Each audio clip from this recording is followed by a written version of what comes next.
we're here with Russ Anber. How are you? Welcome to New York. Thank you, brother. Always great to be in New York, man. I love coming. I love this town. Thanks for being here. You know, I really appreciate it. First thing first, congrats. I know you were being awarded, you know, like one of the cutmans, you know, I would say worldwide, because people knows, you know, like you are in Kovalev, Lomachenko, and most likely... Not Kovalev. I mean, not Kovalev, yeah, my bad. Usyk, yeah. Lomachenko, Badujak. Most likely busy. Alvarez, Beterbiev. I have a good list. I'm happy. I'm blessed. Tell us about, you know, that movement in your career. How does, you know, you feel like when you have to travel here, there, and...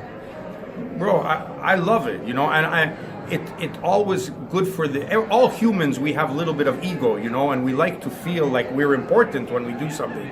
So when I have an opportunity to travel and people call me, hey Russ, I need you here, hey Russ, I need you here, and it's for good fights, it's nice. It makes me feel good, you know, that these people want me to be there, you know. So I'm happy about that. It's a dream for me, right? Like as a kid, I dreamed to be in the corner of great champions, and I'm really living my dream that I wanted to do since I was a little kid, to work with fighters like this. And you know, I'm happy that they like my work, because I'm one guy. I put it into perspective. In a championship fight, there's 4 people in a corner maximum. I'm one of the 4 people, and this one could be taken from anywhere in the world. Yeah.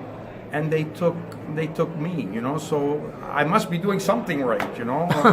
I'm happy about that. I'm pretty sure, you know, your work is, you know, beautiful, great, because I seen, you know, like I said, you moving from one place to another place, and, you know, I'm pretty sure you're always busy. I mean, eventually you are.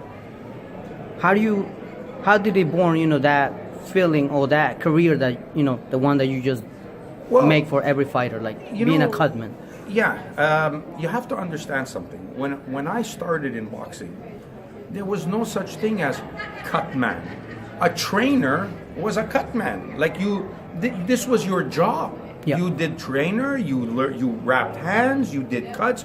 That's what you did. So when I started in boxing and I wanted to learn to be a trainer, I learned these things because all the other people that I work with, they did these things also. Yeah. You know, now everything is specialidad. You know, everything is specialist. Like, you know, which I guess is good for me now because it allows me to do this. But when I started, this was an important a trainer. You had to know this. So I just learned it. You know, and I was lucky. So when I was still training fighters, including David Lemieux up to recently, and after the Olympics in 2004, Jean Pascal decided to turn pro, and Mark Ramsey hired me as the cutman. And perfect. So not only am I able to bring a level of knowledge as a trainer in the corner and in the gym, but also as a cutman and hand wrapper. So from that, I think people saw me and my reputation developed, knowing that Russ is not only cutman, he's also trainer. He'll be good in the corner. You know, he understands boxing. So, you know, doing that, I was able it was an easy transfer. You know, now a fighter, when he gets me, he gets not only hand wrap and cutman, but he also gets a trainer who understands boxing, can understand what's going on in the ring. So I like doing that. I talk to the trainer, and I'll put my input on things in the corner when I see something. And Mark Ramsey gave me that chance to work with Jean. It just went from there. And since then, I've worked with all his fighters. You know, Beterbiev, Alvarez, Rivas, all those guys. I've worked with him, and now with Egis Klimas's fighters, he lets me work with a lot of his guys, including Lomachenko and Usyk. So how can I not be happy about that? That's amazing. I think the best, you know, accomplished, you know, dream. And and I say, you know, I always wish, you know, the greatest thing happened in your your career and in your life also. Could you tell us a little bit, you know, detail, like when, let's say, a fighter gets a cut in, you know, like close to in the eyebrow or something like that? Because I seen, you know, like some other cutmans, they do like a magic work. Like, I don't know what they do. Can you explain, like, let's say if a fighter has a wound, and then what's the, you know, the steps that you put on, like, I don't know if it's Vasyl or what is it, the magic thing that, you know, when we see the fighter comes out, you know, in order to face his opponent, sometimes you be like, oh, it looks clean, but, you know, definitely it's a wound there. And what's the magic? I mean, not the magic, but what's the The secret? The secret that you put there. Look, it's not fair for me to tell you the secrets of what we do because this is our job. You know, this is what we do. This is our livelihood. So it's not fair for me to divulge the secrets of myself or other cutmen who use the same secrets. Nothing illegal, but just the way we work. You see, in working a cutman, and this is where sometimes people confuse. They think, oh, my friend is a doctor or my friend is a plastic surgeon. I will bring him in the corner to do cuts. Maybe those people are medical experts, no problem. But you have to be an expert and fix something in 1 minute. Oh. That's the secret. You have to be able to do it in 1 minute and get it right in 1 minute and to work under the pressure of 1 minute. Yep. So all cutmen know what they're supposed to do. They should know what they're supposed to do. But it's doing it in the minute that people don't understand how much pressure that is. 20,000 people in a building, yelling, screaming. Your fighter in a close fight, he's hurt, he's cut. The minutes are You running. have to fix that. You don't have 2-3 minutes, take your time. Like, you don't have that. You have to get it done and ready in 1 minute. And that's one of the biggest secrets of being able to work a corner, is being able to do the best job you can in 1 minute. Wow, pretty amazing. And on my behalf, I really admired all these cutmans, because sometimes I feel like, I don't know if I seen that, but sometimes they don't come and ask, you know, like what I just asked you, like what is it that you guys do, you know, behind the scenes, but eventually you're not gonna develop, not cutman is gonna develop, you know, their things or their work that they do. But I really impressed and I admire, you know, every cutman, because hey, you just mentioned it, you got seconds. Seconds, correct. You got the fans, the pressure, the fighter, everybody. And everyone's watching you. If the fighter is cut, everybody's watching to make sure you fix that. The eyes are on you, you know. So it's a pressure job. I love it. I've lived my whole life to do this, but it's a pressure. But there's no big secrets, no big magic. It's just smart, basic work, but you do it fast and in 1 minute, and you get your fighter ready, and he doesn't notice you did anything. One of the biggest compliments I had without ever receiving compliment is when Lomachenko fought Mariaga. Lomachenko got cut. He took 9 stitches after the fight, and I have the pictures on my iPad. I can show you. He took 9 stitches, so it was big cut. Nobody even mentioned that he was cut. No one mentioned he was bleeding. No one talked about the cut on the broadcast. No one said nothing. That means I did my job. And pretty great and impressive. Like I said, you know, a lot of people don't come to the cutmans and then they ask, you know, these certain questions that, you know, eventually for me are interesting, because sometimes we focus on the fighter, but we don't focus on what the cutman does, what the job, you know, that he put it on in every fighter. So it's impressive. My respect for each and every cutman that, you know, comes and, you know, helps the fighters, because I think without the cutman, hey. Look, no cutman will ever win a fight for a fighter, but a cutman could lose a fight for a fighter. So you have to give the fighter the chance to win, and that's what we try to do as a cutman.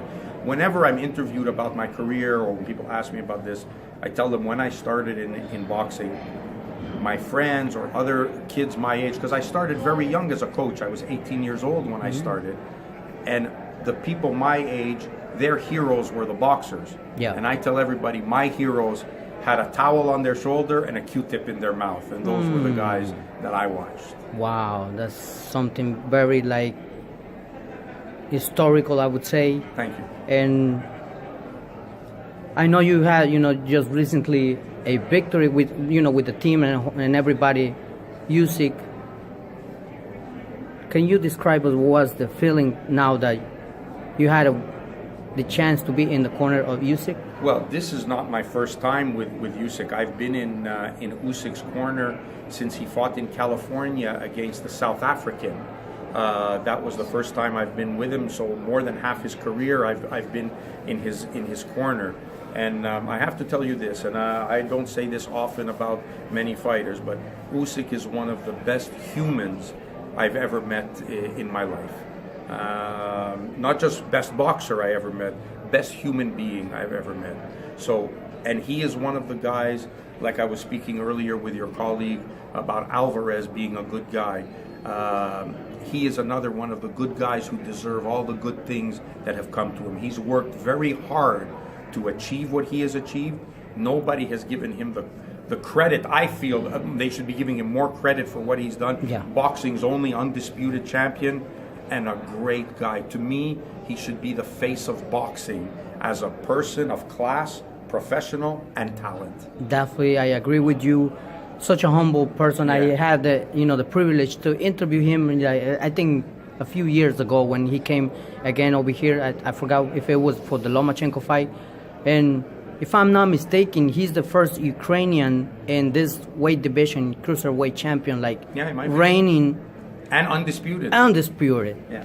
So, is this possible that we will see him moving up to the heavyweight division? Absolutely. I don't see any doubt about that. Absolutely. And I tell you this, he will win a piece of the heavyweight title. Definitely, the I fight believe fans, you. they would love to see him, because I consider him one of the best pound for pounds in this division, cruiserweight, and I don't see nobody beating him. We saw that he actually beat up. He beat Tony- all the best guys, right? He beat all the best guys in the cruiserweight. Like with the World Boxing Super Series, the best fighters in the world were there, and he beat them. So, and he beat them rather handily. And then he took on a challenge of a determined, hungry Tony Bellew and defeated him. And Tony's a great fighter, who has always risen to the occasion, who has fought big names and won. I think Usyk has proven just how great he is, and I'm really honored to be part of that corner and be part of that team. I think it's a privilege because he already made history. I feel like he already Absolutely. made history, and It's not finished the and history. exactly, and as you said, he should be the face of boxing because I think look, so. personality, Yeah. inside the ring and outside the Correct. ring. I can describe that because I've met him. I spoke with him one time, and such an amazing person. Hey, why not? Yeah. Wishing the best for him. I will do that. Thank you very much. I really appreciate it. Is there a message that you would like to give all the fight fans and everybody that is watching you? And Listen, the one thing I would like to give is remember that the fighters work hard. They train hard. And be careful when, after you watch a fight or when you're talking about a fighter and you're sitting on your keyboard or on your Instagram or Facebook and you say something negative and say something bad about a fighter. I don't like to see that. Fighters work very hard and they're in a very dangerous sport. We saw what happened with Adonis Stevenson, and yeah. that's just one. Like there's other fighters that are not such big name fights that have suffered injury and death, and we're in a very dangerous sport. So remember next time when you want to criticize a fighter, remember how dangerous it can be to criticize them because they give the best that they can in a very dangerous sport. And I think you should just have a little caring that these guys put their life on the line when they enter the ring so that you can watch and enjoy. And we should applaud what they do and not criticize them. I agree with you. I always says on my behalf, much love and respect even for the loser. Of course. Because for make a fight, it needs two people. And we got to give them the credit and the respect. Because once again, you mentioned it, it's life inside the ring. Correct. And you said it's two people to make a fight. Without the second person, it's only shadow boxing, and nobody paid to watch shadow boxing. Thank you. Russ Anber, wishing you the best. We stay tuned for, more details when definitely, we're going to keep watching and Thank you, man. and see, the greatness thing that you keep working in every corner from every Thank you, fighter. brother. I appreciate Thank you. that. Thank you.